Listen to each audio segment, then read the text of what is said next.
Bonjour à tous et bienvenue dans cette nouvelle vidéo, une vidéo classique sur la chaîne désormais dans laquelle on va pronostiquer le vainqueur de Wimbledon. Pour le moment, en Grand Chelem cette saison, je suis à 2 sur 2, j'avais eu Jannik Sinner à l'Open d'Australie et j'ai eu Carlos Alcaraz à Roland Garros. Alors certes, ça s'est joué à un point, mais je l'ai eu, donc on va essayer de poursuivre sur cette lancée.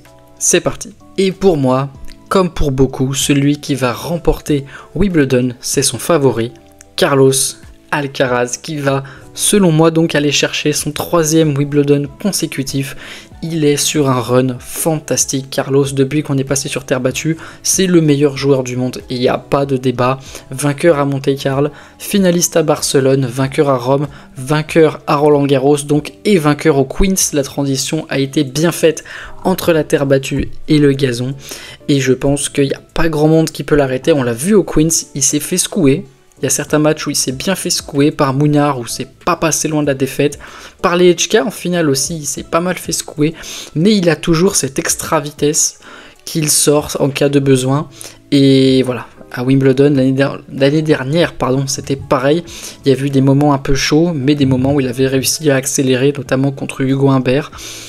Donc voilà, pour moi, Carlos Alcaraz est le grand favori de Wimbledon. Et s'il y avait un homme qui devait l'arrêter, c'est pour moi le même qu'à Roland Garros, c'est Jannik Sinner qui est passé à 1 point de la victoire en finale de Roland Garros.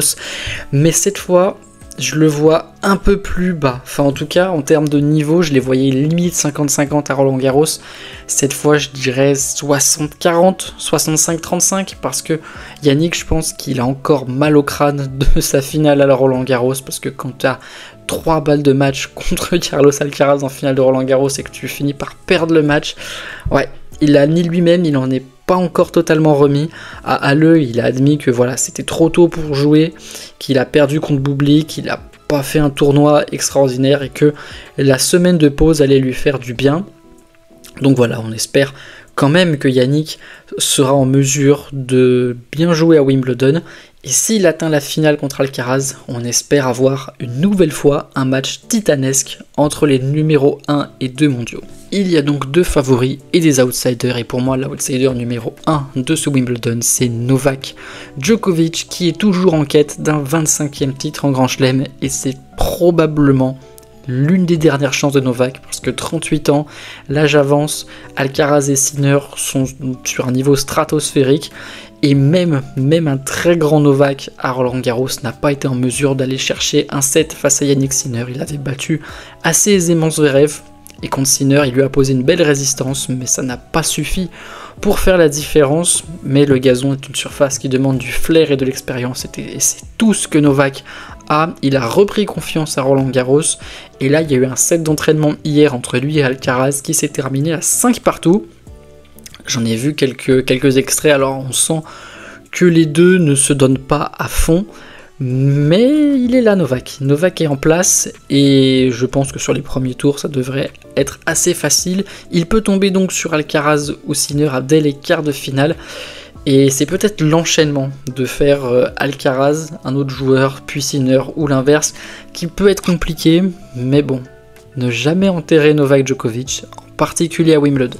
L'outsider numéro 2 sera pour moi Jack l'Éventreur, Jack Draper. Et oui, Big Jack qui est à l'aise sur le gazon, qui est à domicile et qui a un jeu qui est taillé pour cette surface. Un jeu plutôt à plat, gros service, gaucher en plus. Ouais, Draper a toutes les armes pour faire mal sur gazon. C'est là où il a remporté son premier titre l'an passé à Stuttgart. Et cette année, depuis son titre à Indian Wells, c'est un peu plus compliqué. La tournée sur terre battue, c'est pas forcément très bien passé, hormis la finale à Madrid. Mais voilà, là on retourne sur le gazon. Au Queens, c'était un peu compliqué quand même. Voilà, il perd en demi contre les HK. Je pensais pas que les HK seraient en mesure de l'embêter outre mesure, mais si. Après, ça a été un gros combat. Et je pense que Draper a les armes pour faire mal à pas mal de monde sur gazon. On va dire objectif quart, demi-finale pour lui, et ensuite ça peut peut-être se compliquer pour viser plus haut. L'outsider numéro 3 est pour moi Taylor Fritz, qui est l'un des 4 hommes sur le circuit à avoir 4 titres ou plus sur gazon avec Djokovic, Alcaraz et Matteo Berrettini, mais après un début de saison assez cataclysmique du côté de Fritz, parce que vraiment il était nulle part en début de saison, et bah là il semble se réveiller sur gazon. Il s'est imposé à Stuttgart en finale contre Alexander Zverev, et là il est en demi-finale à Eastbourne, il a battu Fonseca. Bon, après c'est Fonseca sur gazon, on ne sait pas encore ce que ça vaut. Mais voilà, Taylor Fritz, là, il joue sa demi-finale aujourd'hui, tranquille. Bon, écoutez, on verra. Il est tenant du titre à Eastbourne, peut-être ajouter un 5e titre sur gazon, et il ferait le plein de confiance avant Wimbledon. Voilà, encore une fois, Taylor Fritz, je pense qu'il y a un plafond de verre qui va être la demi-finale, probablement, voire peut-être l'écart. L'an passé, il sort en quart en 5 manches contre Musetti, un match qu'il n'aurait pas dû perdre honnêtement.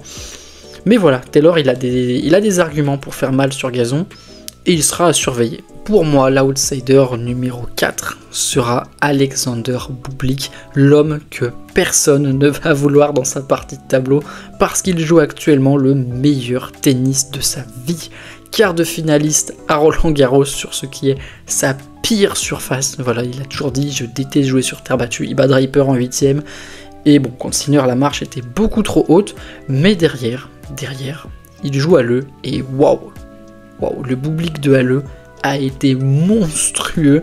Il bat Sinner, il bat Medvedev en finale. Enfin, ouais. Très très grosse semaine à Halle pour Bublik, qui remporte d'ailleurs son 2e titre là-bas. Et qui fait le plein de confiance avant Wimbledon. Il sera tête de série, mais dans les dernières têtes de série, ce qui veut dire qu'il va forcément croiser un mec du top 8 dès les 3e tours, je crois que c'est le 3e tour. Donc voilà, je pense que aucun du top 8 ne veut l'avoir dans sa partie de tableau, et je pense que, sincèrement, il peut battre tout le monde. C'est peut-être le format 3-7 qui va être difficile pour lui contre les très grosses têtes, je pense à Djokovic, Sinner et Alcaraz. Mais contre tous les autres, à savoir Draper, Fritz et ceux qui sont un peu plus bas encore, je pense que Bublik, il y a peut-être un quart de finale à faire une nouvelle fois, peut-être même une demi. On va rapidement parler d'Alexander Zverev, tête de série numéro 3 à Wimbledon. Encore une fois, voilà, je ne le vois pas faire un grand Wimbledon. J'avais dit qu'il ne ferait pas un grand Roland-Garros, bon bah voilà, c'était confirmé. Et je ne pense pas qu'il fera un grand Wimbledon, il n'a jamais performé là-bas. L'an passé, il perd contre Taylor Fritz alors qu'il menait 2-7-0. Et cette année, il a encore perdu contre Fritz en finale à Stuttgart. Alors certes, il fait finale, mais c'est tout. Il fait demi à Halle où il perd contre Daniil Medvedev. Voilà, Alexander Zverev n'est pas un candidat à la victoire finale. Il va peut-être faire son quart de finale comme d'habitude, mais à part ça, voilà, je ne crois pas en Zverev pour ce Wimbledon. On peut parler du reste du top 10, ou à minima ceux qui méritent qu'on s'attarde un peu sur eux. On va commencer par Lorenzo Musetti, demi-finaliste l'an passé, qui a de gros points à défendre, mais blessé en demi-finale de Roland-Garros. Il a déclaré forfait aux Queens, et il n'a pas joué un match sur gazon de la saison. Donc voilà, je pense que Musetti peut sauter assez vite en raison de son manque de rythme. Et dans le top 10, j'aimerais aussi parler rapidement de Daniil Medvedev, qui a vu la lumière au bout du tunnel à Halle. Il a fait une très belle semaine, voilà, il a que des matchs en 2-7 gagnants jusqu'à la demi-finale où il s'impose contre Zverev en 3-7, puis en finale un peu court contre Bublik. Après bon, il n'était pas favori contre Bublik sur gazon, même s'il n'avait jamais perdu contre lui. Je pense que Daniil a repris un peu confiance, il a aussi une demi-finale à défendre. L'an passé, il sort en 4-7 contre Carlos Alcaraz et il avait battu Yannick Sinner en 5 manches en quart de finale. Voilà, Daniil Medvedev, peut-être la surprise de ce Wimbledon. On va évoquer rapidement 2-3 joueurs dans le tableau qui peuvent faire mal à Wimbledon, à commencer par Hugo Humbert. Toujours dangereux sur gazon, le Hugo, demi-finaliste à Sertogenbosch. Il sort tôt à Halle, mais là il est en demi-finale à Eastbourne et sincèrement il a de belles chances d'aller en finale et d'affronter Taylor Fritz en finale, parce que c'est les deux que je vois passer en finale, voilà. Et Hugo Humbert a un jeu taillé pour le gazon. L'an passé, il a fait mal à Alcaraz, sincèrement, ils se sont joués au 3e tour et il lui avait fait mal. Et Humbert, oui, son tort finalement, c'était d'être tombé aussitôt sur Carlos. Là, il est mieux classé et il va peut-être le jouer un peu plus tard dans le tableau.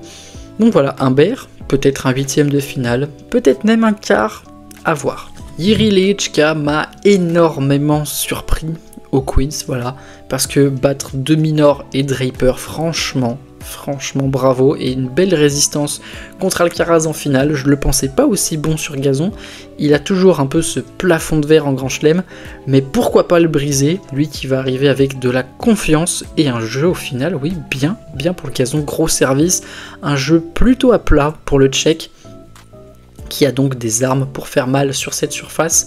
Il n'a jamais fait de grands résultats à Wimbledon, mais c'est peut-être l'année pour en faire un petit. Allez, on va parler encore de 2 joueurs qui peuvent m'intriguer, notamment Alex de Minaur.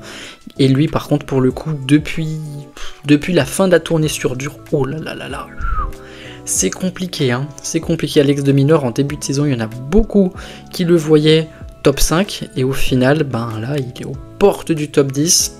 Vraiment compliqué, sortie d'entrée au Queens contre les Lehečka, enfin ouais.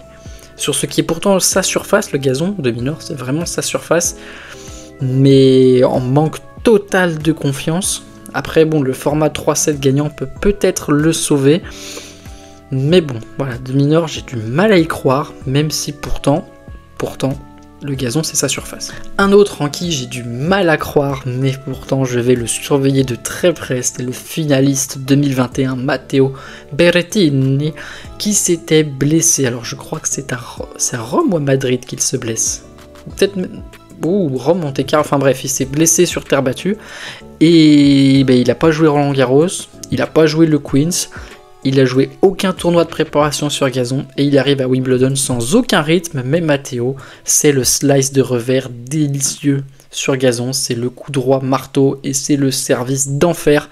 Voilà, Berrettini l'an passé, il sort au 2e tour contre Sinner en lui prenant un set.